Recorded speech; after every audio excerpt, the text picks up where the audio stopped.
మంగ్లీది మీరు అడిగారా? సుబ్బారావు మీద కేస్ పెట్టడం కన్నా కూడా మధు మీద కేస్ పెట్టడం అనేది చాలా ఇంపార్టెంట్ గదా! ఇప్పుడున్న ఈ తరుణంలో మీరు మధు మీద కేస్ పెట్టకుండా సుబ్బారావుని ఎందుకు హైలైట్ చేస్తున్నారని అడిగారా మరి? నో. నో. నేనిప్పుడేం మాట్లాడలేదండి. నేను ఒక మార్చ్ 22, 24 మధ్యలో అనుకుంటా ఆ డేట్ ఒక సండే. ఆ సండే రోజున పూజారి నాగేశ్వరరావు గారి దగ్గర అడ్వకేట్ గారి దగ్గరికి వాళ్ళొచ్చారు.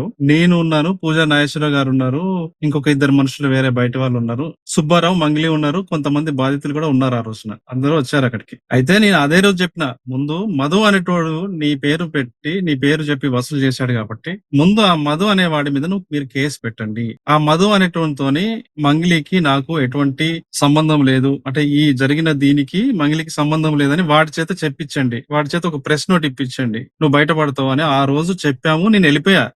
ఆ రోజు అది క్లోజ్ అయింది. సుబ్బారావు కూడా ఏమన్నాడంటే ఆ రోజున, అన్న మీరు ఆ మధు అనే వాడితోని ఒక వీడియో గనక చేపిస్తే ఈ అమ్మాయికి ఏమి సంబంధం లేదని వీడియో చేపించండి. నేను ఈ అమ్మాయి జోలికి రాను అన్నాడు.